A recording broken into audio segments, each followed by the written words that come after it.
So welcome everybody. So today we are already 6 of Av, right? So we are deep into the 9 days, and we want to talk about the third temple, as we are during the 9 days. We are mourning the destruction of the temples. And we are hoping for the building of the new temple in Jerusalem. And there is one question. Every year we always feel during the 9 days that maybe we are not sad enough. You know, we are running with our life, with the flow of our life, and we question ourselves, are we sad enough, right?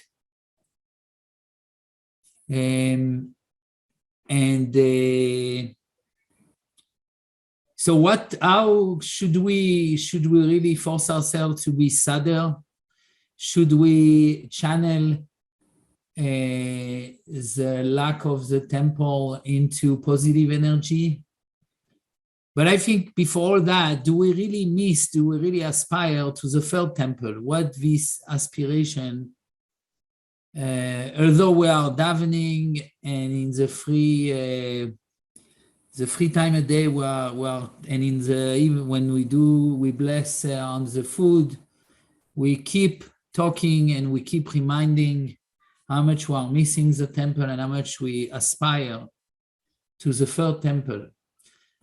But I think during these 3 weeks, and specifically during these 9 days, it's a time to really think about what the temple means for us. What are we missing? We are all enjoying a pretty comfortable life.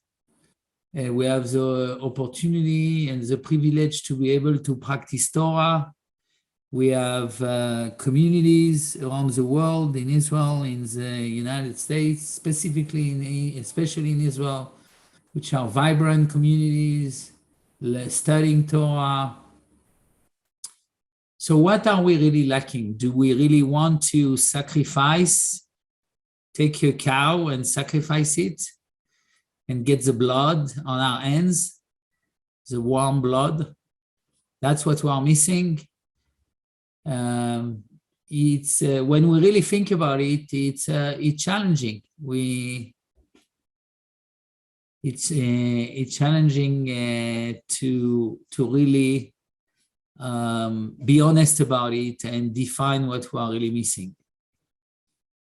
So that's our journey today.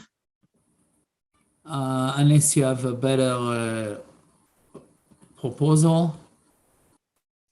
So for what do we need a third temple? And thank you, Tesha, for correcting my English. And Tova, you are welcome to help me, but I finished the slide 5 minutes ago. So that's what we want to think about. What specifically will change with the third temple? And how do we get there? And how can we take the energy of the morning of these 3 weeks? How can we transform this, remembering the distractions and the sorrow of the Jewish people and all the suffering in Galus? How can we take this into positive energies? How can we take this as a resilience building program to really continue to rectify our world and to get to a better world? Specifically, there is a mysterious link between Torah and temple. We start the davening in Chabad every morning with this blessing, יהי רצון מלפניך השם אלוקינו ואלוהי אבותינו שיבנה בית המקדש במהרה בימינו ותן חלקנו בתורתך. So we should say together this sentence. It's very appropriate for the 9 days. אז נגיד, let's say it one more time together. יהיה רצון מלפניך, אדוני אלוהינו ולא אבותינו, שיבנה בית המקדש במהרה בימינו, ותן חלקנו בתורתך. But what's the link between the building of the temple and תן חלקנו בתורתך, that we ask Hashem to give our part in the Torah? The temple is about sacrifices, it's about the place of the nation, the central place of the nation where all the nations are gathering for the free holidays. It is, but how we know the Sanhedrin was sitting near the temple. But what is the true connection between Torah and Bet HaMikdash? And actually, I want to start, and we talked about some of this last year, but this year again, I went back to the book of Lynn Rittmeyer. Lynn Rittmeyer is a non-Jew from Holland, and a very talented architect an archaeologist, which devoted his life to the study of the Temple Mount and to the study of trying to really locate where the Temple Mount was and where the temple and the Holy of Holy, Kodesh HaKodeshim was. And he has written a textbook, which you can find on Amazon. Maybe I will send a link. I hope you can see it. I don't know if you can see it. Can see it?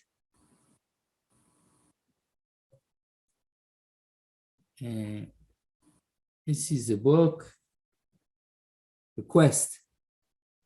Okay, this is a textbook, very important book. It's a big, thick book. I only read a very small part of it, and it's fascinating.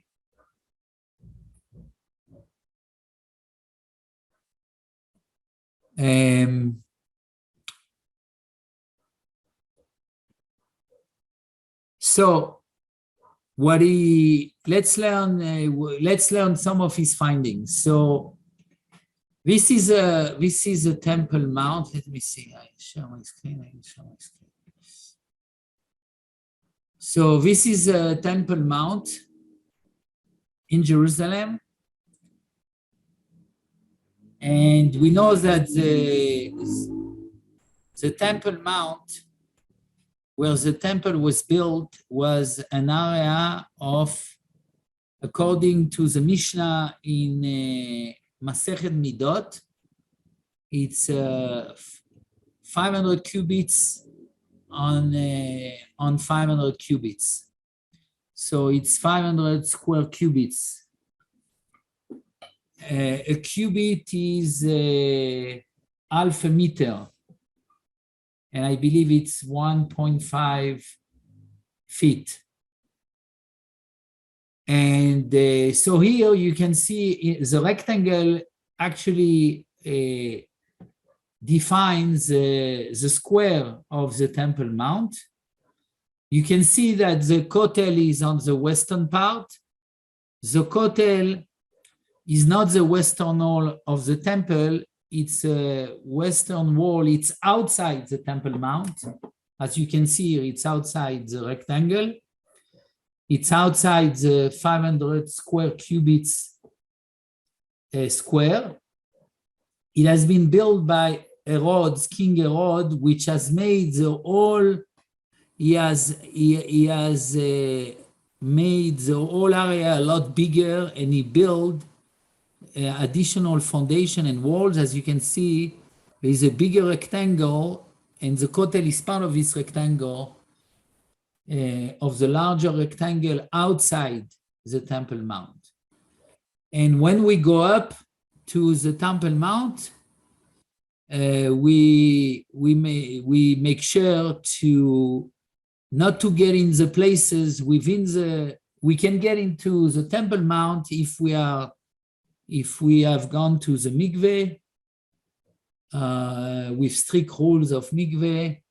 Where we are forbidden to go is more into the Azara, where only people which are pure from death and with the paraduma, the red cow, only they could go there, and we can't, obviously. So that's the high-level view of this. And if you get into, this is the gold, the dome of the gold dome, and is not actually a mosque. It's the mosque. The Al-Aqsa Mosque is on the south, and this is with the silver dome.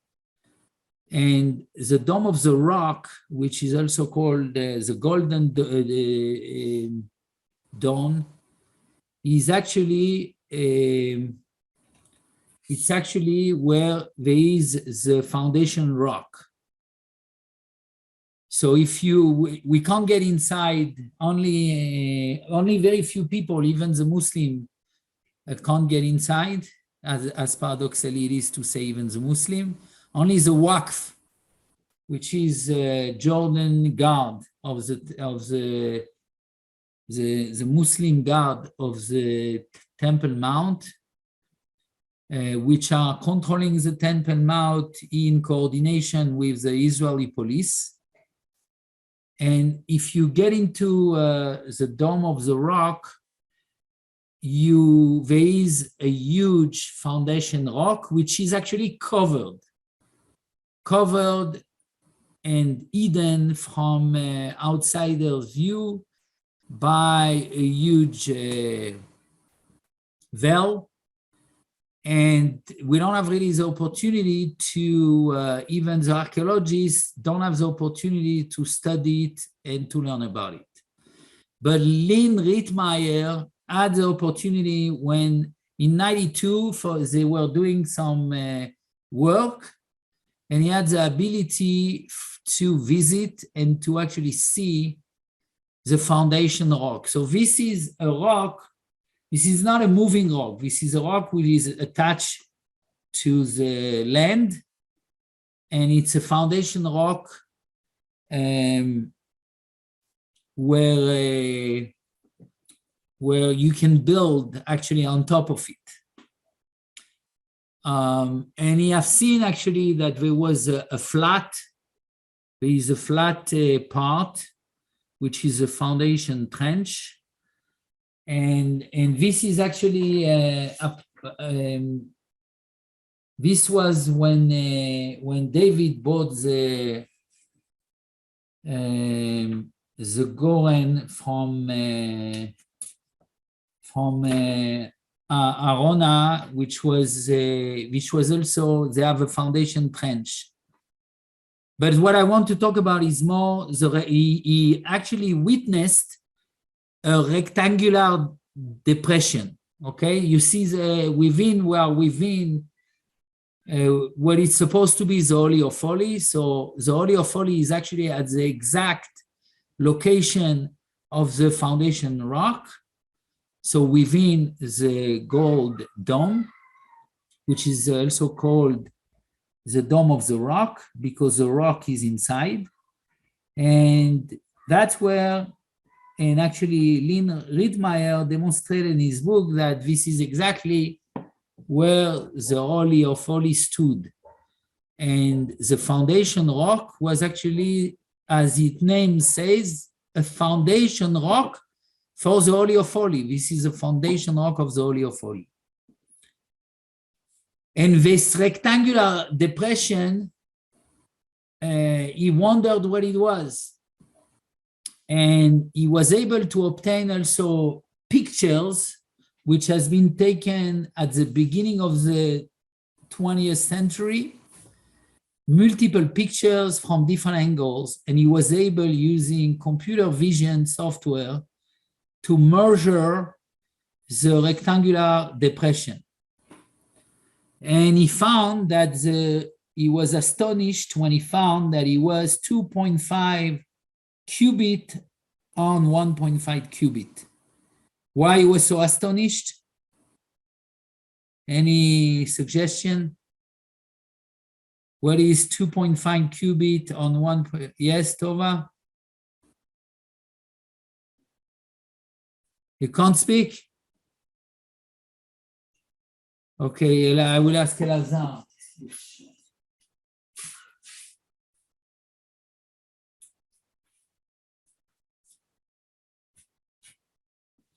I will ask Elazar, wait a minute, so we can talk later on.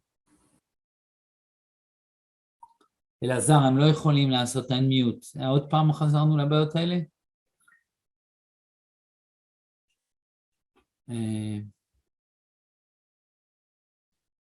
So this is actually, as Tova wanted to say, this is the exact dimension of the ark, of Aron HaBrit. Aron HaBrit is the ark, and in the ark were the broken tablets and the tablets that Moshe brought to Hashem with the 10 commandments. So this, at this exact place, stood, because you can't put the ark, which is, you can't put it on the rock without having the ark sliding. So Shlomo built a rectangular depression in order to be able to put it there. And actually, he found, when he went really to exact measuring, that he was 2.5 cubit on a little more than 1.5 cubit. So there was another 20 centim additional. And actually, if we read if we go to the Torah, and we learn in Dvarim, when Moshe finished writing the words of this Torah in a scroll, so Moshe, ויהי ככלות משה לכתוב את דברי התורה הזאת על ספר התומם, so he completed the writing of the Torah in the scroll, and this is Moshe's Torah scroll, the Sefer Torah of Moshe. Then, ויצב משה את הלווים נושא אהרון ברית השם לאמור, and he commanded the Levites who carried the Ark of the Covenant, take this Torah scroll and place it alongside the Ark of the Covenant of Hashem, your God. And it will be there as a witness. So Moshe is saying, where do you need to place my Torah scroll, the one I have written? You need to place it alongside the ark. So this additional small space of 20 centimeters was actually to place Moshe Torah scroll as it's written, exactly as it's written. And when we read later on, when Shlomo built the temple in Jerusalem,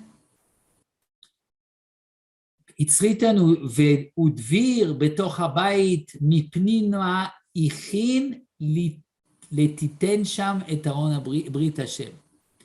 Shlomo prepared a dvir, and here it's translated as a sanctuary.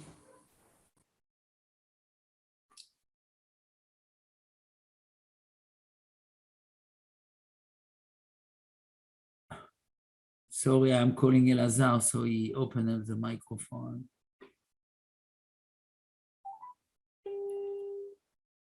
So Shlomo prepared a dvir, and it's not so clear what a dvir is, a sanctuary. and where he prepared it, in the midst of the house. In the midst of the house, to set there the Ark of the Covenant. So the Dvir, according to Rittmeyer, is actually this rectangular depression, this basin.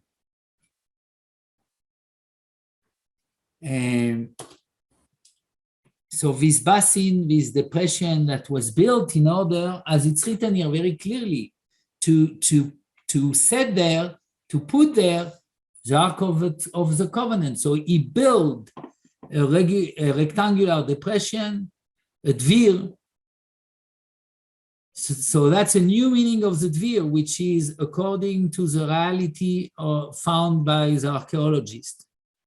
And what we see when actually the Kohanim bring the Ark, ויביאו הכהנים את ארון ברית השם, אל מקומו, אל דביר הבית, אל קודש הקודשים, אל תחת כנפי הכרובים. So we have a lot of repetition here that needs to be explained. And the Kohanim brought in the Ark of the Covenant of Hashem to its place. Okay, 1, into the sanctuary. 2, into the sanctuary of the house. That's 2. El Kodesh HaKodashim, in the Holy of Holy. 3, under the wings of the cherubim, of the kruvim. 4. We have 4 descriptions. So here we can better understand it. He brought it to its place. 1, what is its place? It is into the Dvir, the sanctuary, which is a rectangular depression, into the basin of the house. In the Holy of Holy, which is a larger place, this rectangular depression, this basin, was a lot smaller than the entire Holy of Holy. He was just in the middle of the Holy of Holy. And he was into the Holy of Holy, and Shlomo had put huge kruvim in addition to the kruvim of the Ark. So here we understand a lot better these verses when we see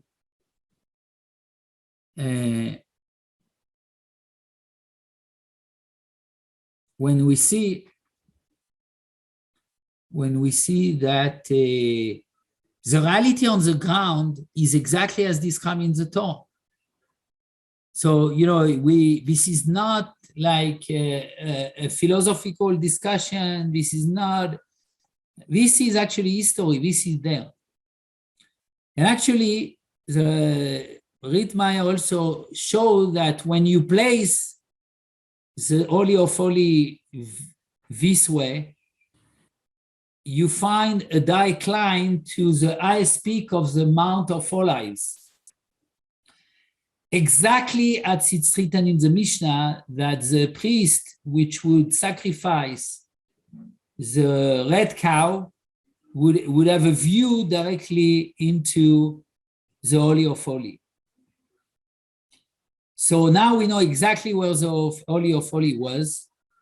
We know exactly, we have the place of the Ark, and we know that alongside the Ark, inside the Ark was the broken tablets, there was also the man from Aaron, and alongside there was the Moshe scroll. So when the king of Israel would read the Torah every 7 years, after the Shemitah, it's supposed to be this year, after Sukkot, he would read, or even when the Cohen Gadol would read the Torah on Yom Kippur, he would read from the Sefer of Moshe that he has taken in the Holy of Holy. So this is reality. This is not stories, Bible stories. This is reality. It's there. And it's up to us to build it. Yes, Mordechai, you wanted to ask something? Oh, thank you, Shalom. Just technical. Where are you located, Mordechai? Vancouver, Canada. British Columbia. Close to Jerusalem, as the crow flies. Just a technical question, understanding, if possible, the word or semantics, the word depression, does that indicate a sort of a rectangular bowl kind of container? Yeah, but it's graved out. It's within the rock. Yeah. We say a basin. Do I say it right? Like it's a depression within the rock. Yes. So basically, Shlomo asked to dig into the rock in order to be able to place the ark within this rock. And so first physically, in order to avoid the ark to move, and also to have some room for the Sefer Torah of Moshe. That makes sense? Thank you. Yeah. But we need to understand something else. So what that means,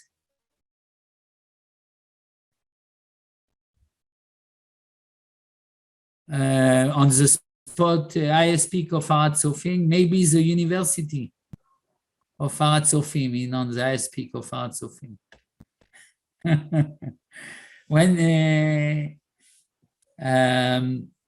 So yeah, actually there is now this is on the Mount of Olive, there is an Arab, this is Arab neighborhood, but Jews have built a yeshiva there, and you can daven. We daven sometime from this place because you have an amazing view to the Temple Mount, and it's a view from east.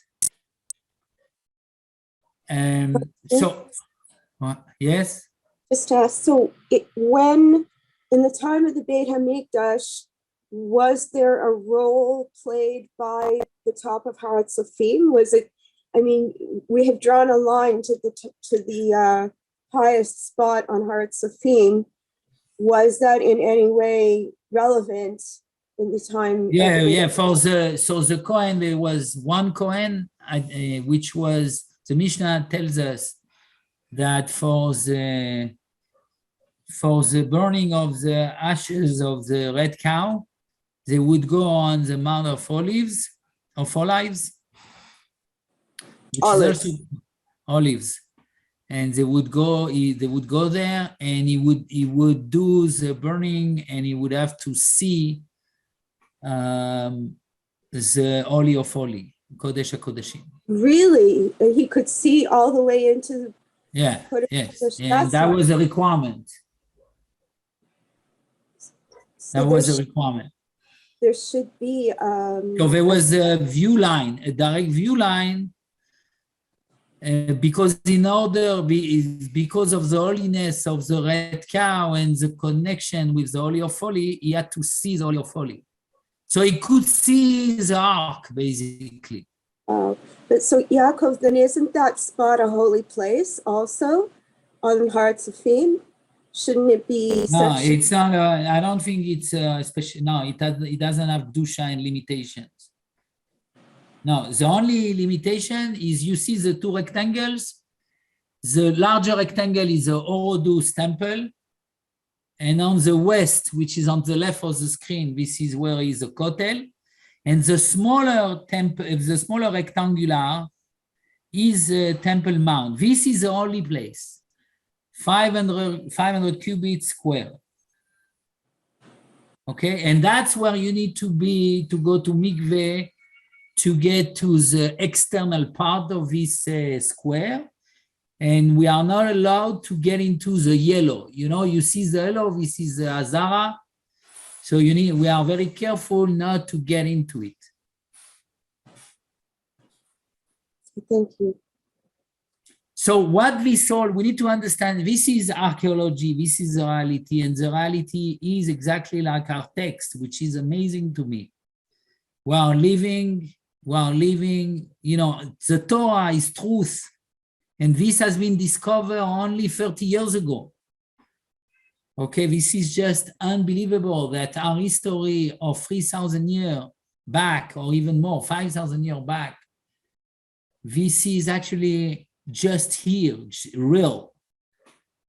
But there is also a deep meaning of the Torah within the foundation stone.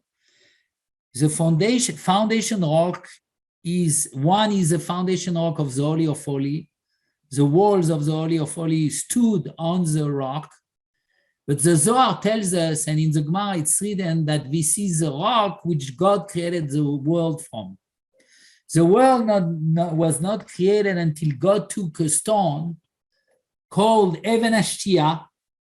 Shtia in Hebrew, my son, I tried to tell my son about this today. He told me Shtia is a drinking stone. I told him, no, it's not a drinking stone. It's from Shtia is also Tashtit, foundation. It's a foundation rock. And Hashem threw it into the depth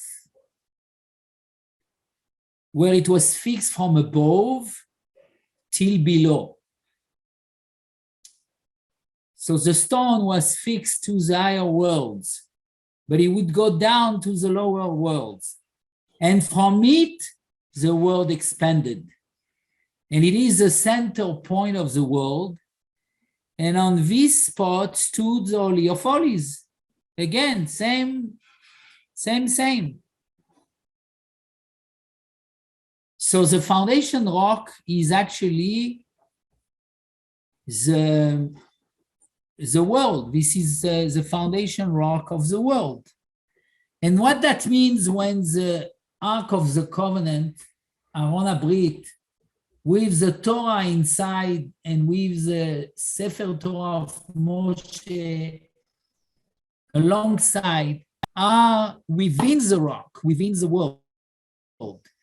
It's like ichud, it's like an intimate relationship between the Torah and the world. The world is like a woman, and Hashem and his Torah are one, and they kind of penetrate the world.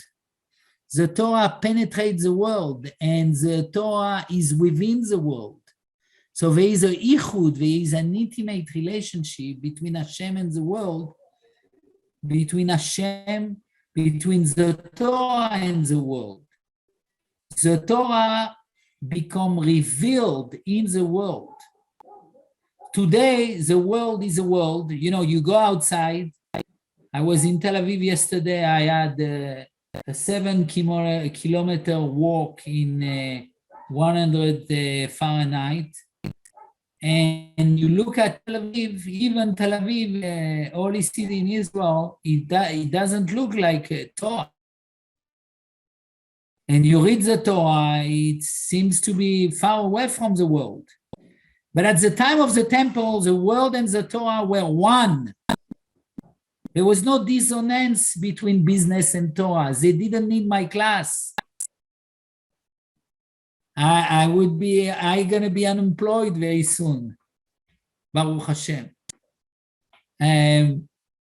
So that's what we are missing. That's the first answer I want to give to our initial question. For what do we need the Bet HaMikdash, the temple? Because we want a world which is living its ideal. We want a world which is filled of Torah, and we want a Torah which is not just a theory, not just a far aspiration. We want a Torah of life. We want a Torah, and this only happened in Jerusalem. This only happened in the land of Israel. This only happened when there is ichud, there is an intimate relationship between Hashem and his people, between the people of Israel and its land. between a chatan and a kala. That's why we enjoy so much when a chatan and a kala get married, in particular in Jerusalem, because that's the ichud of between individuals, which reflect the ichud of the I chatan with the I kala. Yes, Mordechai. Sorry to interrupt. May I ask? Sure. The foundation stone from the Zohar that's on the screen, the quote. Did that come before creation of Adam? Afar min Adama. Because I'm looking at Rav Eli Monk dictionary, Afar being flying dust. Mm-hmm. So maybe that is flying dust. Maybe this rock was initially maybe dust, and he cemented into a rock. Would that have come before the creation of man? You know, the creation of man is only in the seventh day of the creation, right? Yes. And the end of the sixth day. The question is, excuse me for interrupting, but the question is whether the foundation stone had to have been created before the rest of creation, because Hashem took the stone and threw it into the depths, whatever that means, to create the world. So maybe that's, the Zohar is giving us a spark of knowledge of how the world was created. We see Bereshit bara Elokim et hashamayim ve'et haaretz, and then we have all the stages of the 6 days of creation. So this is what actually happened. When we say, maybe that's what happened at the very beginning. This is Rashi is saying on the Genesis first chapter that this is not a chronological description, that everything was created potentially at once, and then things kind of fell on their place day after day. So this may have been part of the mega creation, and then the separation between days happened. So but what we have here, we have the creation of the world, and we have the Shlomo brings the world in unity with the Torah. We received the Torah. The Torah was in the Holy of Holy within the Mishkan, but only when we get to Yerushalayim, David buys the Goren. It's called a threshing floor, where from Arvana. So this is this stone. This stone also is the right size to for how do you call it, a threshing stone?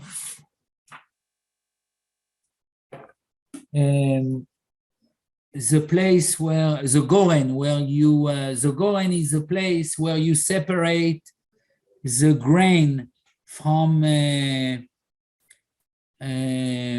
from the, how do you say, when you want to get the grain outside of the chaff.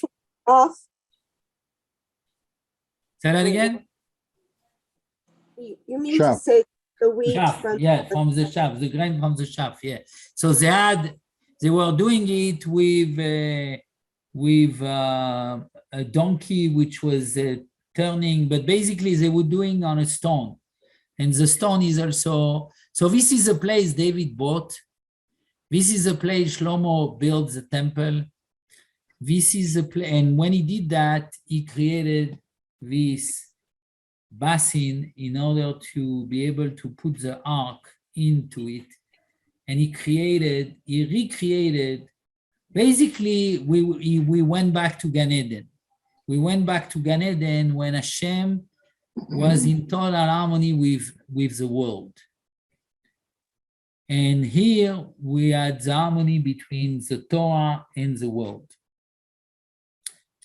So that's one thing I wanted to cover today. Just a quick question. Yes. Did you say that Shlomo asked permission to create the depression in the stone? No, he didn't ask permission. He probably, so it's written in Kings, in Melachim, that Shmuel sat down with David in order to find the place of the temple.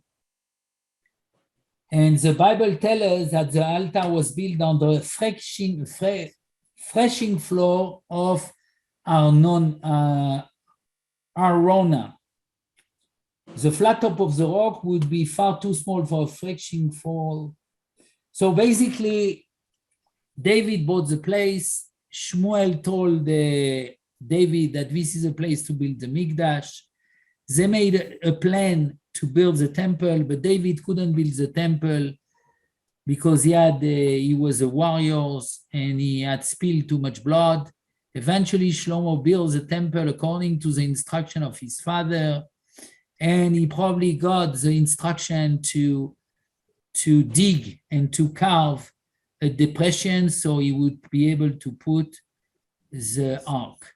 And Lynn Rittmeyer, 2,000 years later, 3,000 years later, found this depression, and it has the exact size of the Ark of the Covenant plus a space for the Torah, the Sefer Torah of Moshe.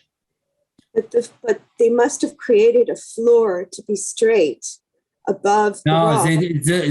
So that's the beauty of his foundation rock, that he was flat. He had a lot of, a part of it was flat. That's where so he didn't need to flatten it.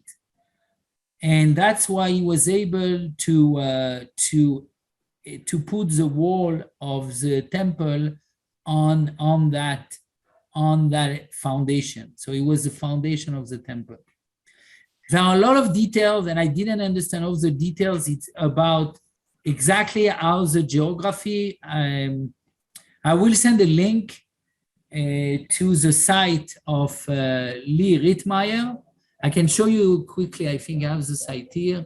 There is a beautiful site. Okay, this is a Rittmeyer site, and he has a lot of article and a lot of. This is an entire science. I'm not an expert, but you can see he has about the Ark of the Covenant. He has a lot of articles. This is an entire science. This is a 20-year study that he has made. So I will send the link. Rittmeyer is here it is with his wife.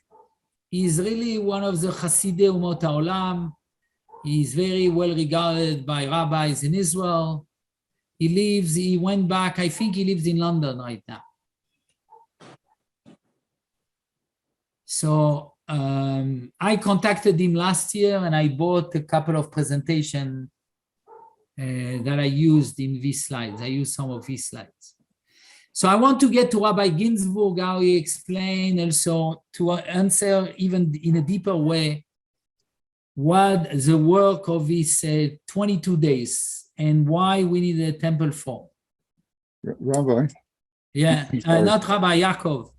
Yaacov, I'm sorry to interrupt. Is there any metaphorical symbolism, suggestion of the threshing floor? I'm thinking of Ruth and Boaz. Yes, but they was very common. Threshing floor were very common in the Tanakh.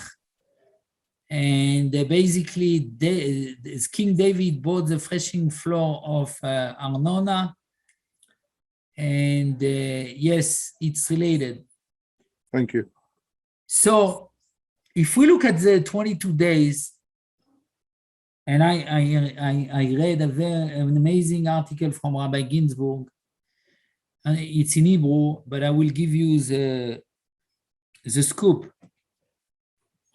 So basically, Rabbi Ginsburg is observing that there are actually 22 days, not just 3 weeks, but 22 days. If you count from Yud Zayin Tammuz, the 17th of Tammuz, you have 13 days until Rosh Chodesh Av. This is the first part of the 3 weeks, which is, and what we learn is that in the Mishnah, what happened in the 17th of Tammuz is Moshe broke the tablets. And because of the calf sin. And then we have 9 days from Rosh Chodesh Av to Tisha B'Av, where we have, and actually this year, I believe we have 10 days because we are doing the fast on the 10th of Av, but typically we have 9 days. And basically what happened at Tisha B'Av, as we know, is the spies sin. They went back to their tour of touring the land, and they came back with bad-mouthing the land, and Hashem said, okay, you have cried, and the entire community cried and didn't want to go to the land. So the cry of this night will be a cry for all the generation. And both temples were destructed on the 9th of Av. So basically, we have 2 sins which correspond to the 2 periods. The calf sin, and in the first 13 days, suggests Rabbi Ginsburg, we need to rectify the calf sin. What was the calf sin? What was the essence of the calf sin? It was to materialize Hashem, right? They said, here is Hashem. Hashem is a golden calf. They wanted a material God. It's very difficult to worship an abstractual God, a God you can't see, you can't touch, you can't speak to, or you can speak to. But a calf sin was a lot easier for them.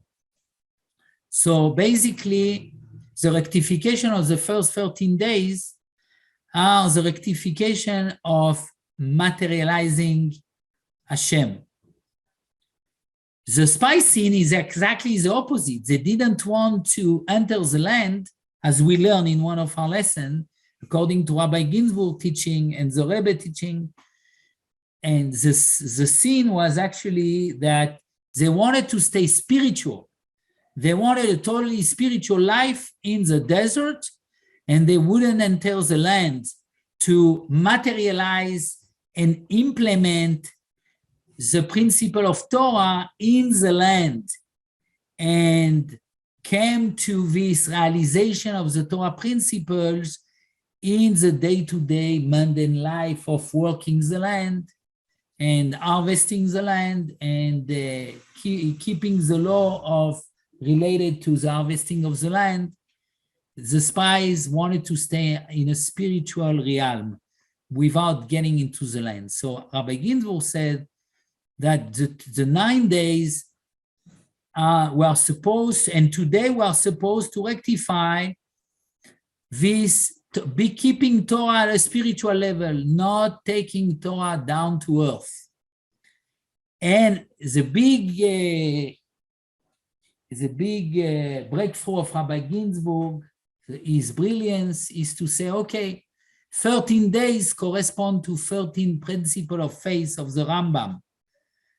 You know, we have 13 principles of faith, and we read them every day.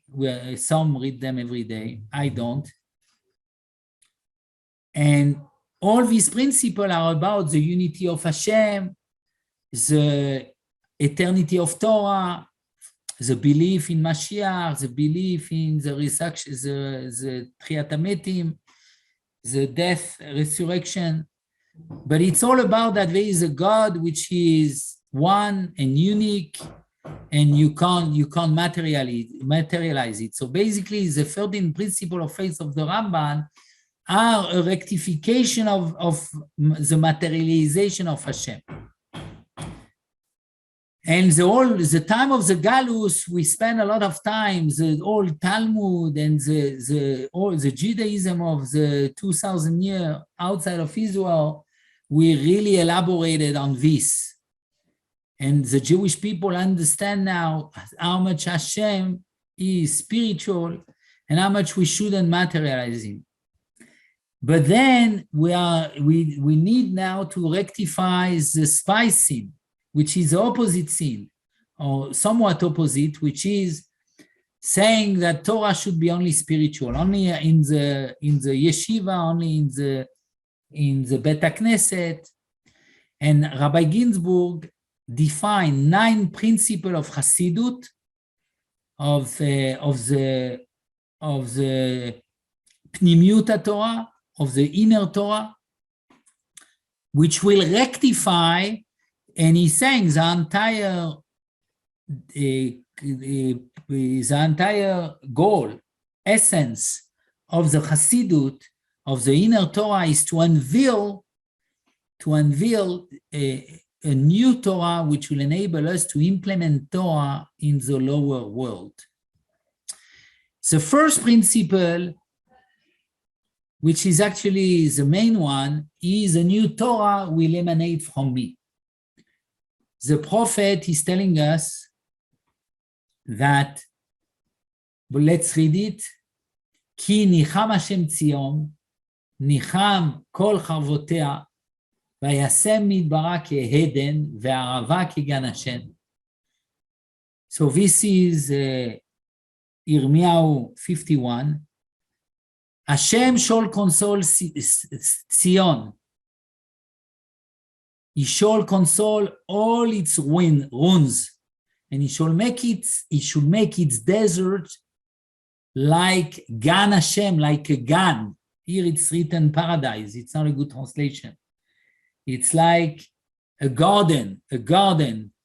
So the desert become a garden, and its wasteland like the garden of the Lord. Midbara Ke'eden, like the Garden of Eden, and the Arava, like the Garden of Hashem. Sason ve'simcha imatzeh ba, toda ve'kol zimra. Joy and happiness shall be found there. Thanksgiving and a voice of song. And then he says, the Navi says, when he's talking about Geula, and he's saying, this is what Mashiach will say. Akshivu elai ami, uleumi elai azinu. Listen to me, my people and my nation. Bend your ears to me. Ki Torah mi'iti titzeh. A Torah should emanate from me. And my judgment should be for the light of the peoples. And I will give rest to the people. I will give peace and rest. So what do we see here? We see, and Chazal are learning from it, that Melech HaMashiach will unveil a new Torah. And this new Torah will be a Torah which, after that the people of the earth will be judged by Hashem, we will get into the kingdom of Hashem. And in the kingdom of Hashem, the new Torah will bring peace and rest to all the people on the earth. That's why Rabbi Ginsburg is saying we need to teach Torah to non-Jews, because only when Torah is being known by the non-Jews, we are getting the rectification and the kingdom of Hashem.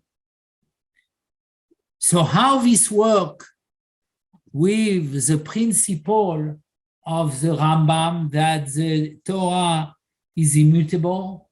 The Rambam says this Torah, in one of the 13 principles that this Torah will not be altered, and there will not be a new Torah from the Creator. May His name be blessed. So we have here, in one end, we have the Torah doesn't change. On the other end, Melech HaMashiach brings a new Torah. So actually, we know that every generation there is a leader. There is a Moshe of his generation. Like every generation we have a Torah Sheba'al Peh, which is evolving, because our Torah is a Torah of life. In one end, the essence of a Torah is immutable. The Torah of Hashem and His laws are immutable. Nevertheless, and it's paradoxal, but they are changing and they are relevant every generation. So the same thing happened even more so when Moshe is also Mashiach. Mashiach is an average between King David and Moshe Rabbeinu. So everything that we know that every chidush, every innovation in the Torah that any student is making was already known by Moshe Rabbeinu. So the essence of the Torah is one, and Hashem is one, and He is one with Torah. The essence is immutable. Nevertheless, the Torah is relevant to every generation, so it's also adapting and changing. And Yaacov, sorry. Yes. What is the source for this quote? This Torah will not be altered. Rambam. This is a 13th principle of the Rambam. One of them. And also, I missed the last few words of the pasuk after Ki Torah mi'ititetse. What are the last? Yes, so in the pasuk is Ki Torah mi'ititetse. Mishpati. Mishpati le'oramim argia. This is Yirmiyahu 51. Thank you. And but the Midrash is saying Torah mi'iti titzeh, ki Torah mi'iti titzeh, Torah Chadasha, a new Torah will emanate from Melech HaMashiach. And this Torah will be, the old Torah will be Hevel, will be just like a lot smaller than the new Torah. Nevertheless, it's the same Torah. So smaller than the new Torah, or the new Torah will be smaller? I will show you the text. I want to show the text because it's a very dangerous text. This is from Rabbi Ginsburg. This is an article he is writing here the 13th principle, the 9th principle for the 9 days for the rectification of the sin of the spies. And the first one is Torah Chadasha mi'iti titzeh. And he said, so, and Chazal, our sages said, שהתורה של העולם הזה היא הבל. Hevel is like Hevel Avalim, it's nothing. Doesn't count. Doesn't count. The Torah of our world doesn't count compared to the Torah Chadasha, which will be revealed al Yedei Melech HaMashiach. Okay, because why? Because the Torah Chadasha is unveiling Hashem himself. And it's bringing the kingdom of Hashem. And what happened with the new Torah? לא ילמדו עוד איש את רעהו, ואיש את אחיו לומר דעו את השם. כי אם כולם ידעו אותי למקטן ועד גדול. And no longer should one teach his neighbor. No more classes, that's it. I will be unemployed, Baruch Hashem. No more one teach his brother saying, know the Lord, know Hashem. You won't need that anymore. For they shall all know me from their smallest to their greatest. For I will forgive their iniquity and their sin. I will no longer remember. There will be a time where we are all learning directly from Hashem. The new Torah is a Torah, and that's what we are davening here. Ten chelkenu betoratecha, give my part in the Torah. Each of us have a part of Torah that they need to reveal. And the Torah Chadasha is a Torah which revealed the Torah of every one of the Bnei Israel. So we need to do is to unveil your Torah. Each of you need to unveil your Torah. And that's the Torah that we need to reveal to all the people, all the nation. That's the Torah which will bring peace to all the world. But this Torah happens only when the ark is back on the foundation rock. That's what we need the third temple for. Mordechai, you wanted to ask something? Oh, sorry, the story's growing. I just wrote in the chat, but I wanted to ask something else. Ki hakol havel, so that everything comes from nothing. Yeah. Is that the concept of hevel there? It's like nothing, and yet it's everything? Yeah, it's back to your dust that you talked about at the beginning. Uh-huh. So Hashem created the world. Sorry? Yeah, Hashem created the world from nothing to something, right? Mi'ein leyesh. Yes. From nullified.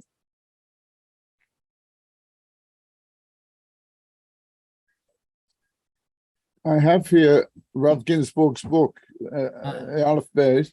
So there's 22 letters in the Aleph Beis. And so I'm just wondering if the concept, especially now we're coming into the beginning of Devarim, which is Ribbon Shalom created the world with his word, with Devar, and which is Midbar. So it's in the Midbar, puts the Eretz, but now going into Eretz Yisrael. Exactly. Exactly. That's very related to our Parsha of Dvarim, where Moshe revealed, Dvarim is Torat Moshe.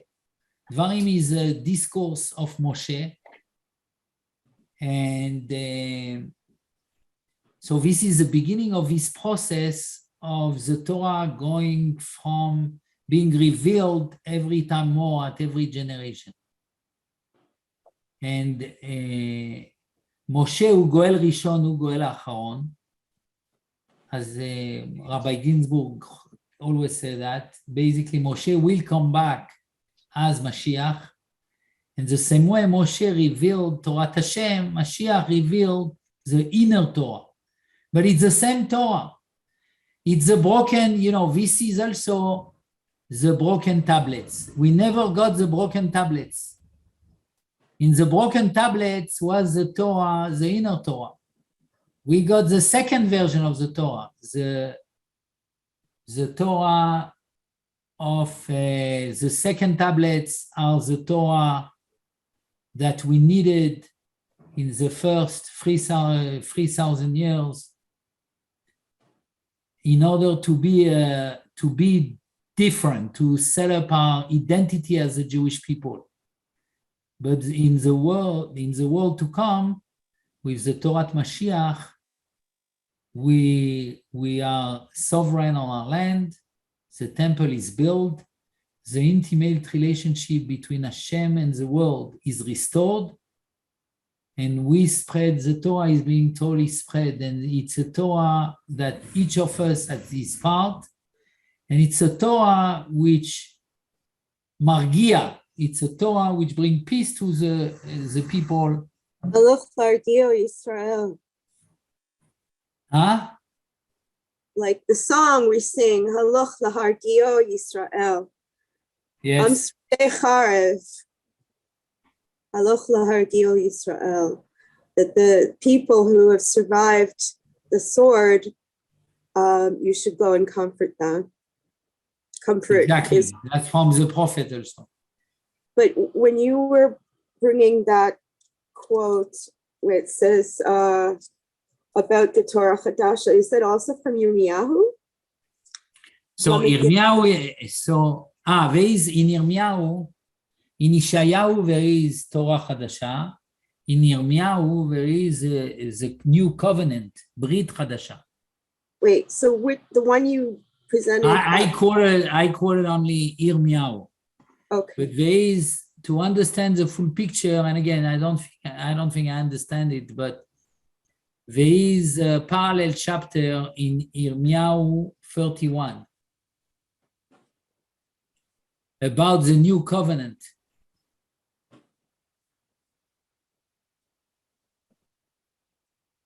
I have it here also. Here it is. It's he's saying, "V'karati et Bet Yisrael and Bet Yehuda Brit Chadasha," a new covenant. The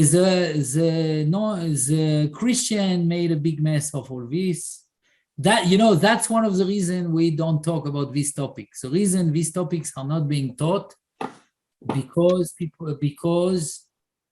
of the, and only in Hasidut they went back to these topics, is because we are so concerned of the misinterpretation of the, but we need to go back. It's not because we need to go back, and the Hasidut and Rabbi Ginsburg and the Rebbe are going back to these prophecies which we have ignored. Or we not ignored, but we didn't really get into the depth of them. It's so loaded. It's like a minefield to walk through. So that's why we have Rabbi Ginsburg to take us through the minefield. And we have refuah shlema for Rabbi Ginsburg, Rav Yitzchak, Ben Branya Malka.